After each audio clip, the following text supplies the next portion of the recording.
Former Russian spy Alexander Litvinenko did not accidentally kill himself after handling nuclear material, the inquiry into his death has heard. His widow Marina rejected allegations that he had bought the radioactive substance polonium-210, saying he was a very legal person. She also told the court Mr. Litvinenko had been warned he would be killed on different occasions. Mr. Litvinenko was a vocal critic of the Russian government and spy agency FSB. The inquiry also heard from his son Anatoly, 20, on Tuesday. He said he felt numb after his father's death. Mr. Litvinenko, who fled to the UK in 2000 and had British citizenship, died nearly 3 weeks after drinking tea laced with polonium at a hotel in London in November 2006.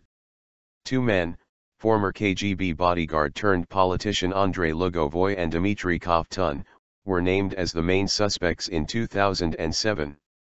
Both deny any involvement and remain in Russia. Illegal things.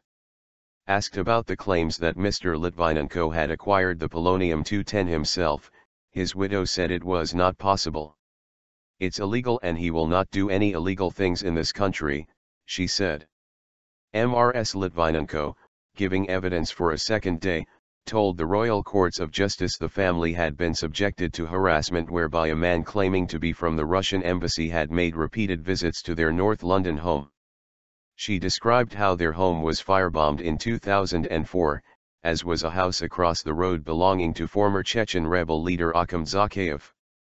She also told of separate threats against her husband's life.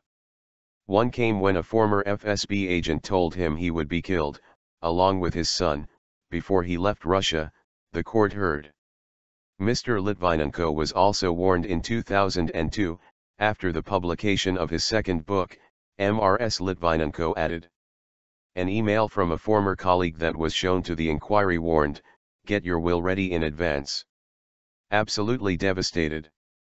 The inquiry has previously heard that Mr. Litvinenko, 43, may have been poisoned with polonium twice. Mrs. Litvinenko told the court her husband had met Mr. Lugovoi and Mr. Kovtun in London on October 16, 2006, and had been ill that night. On November 1, after another meeting with the men, Mr. Litvinenko started to vomit, and by the morning he told his wife he was unable to breathe properly. He was admitted to Barnet Hospital 3 days later and transferred to University College Hospital in central London when his condition worsened. Mrs. Litvinenko described how his hair started to fall out and how she was absolutely devastated by his appearance. The court heard she kept some of his hair. She wept as she told the court that his final words to her were, "I love you so much." Religious conversion. Mrs. Litvinenko said her husband signed a statement on his deathbed blaming Russian President Vladimir Putin for his death. The inquiry heard how he also converted to Islam shortly before his death so he could be buried on Chechen soil. He had become sympathetic to the cause of Chechen separatists.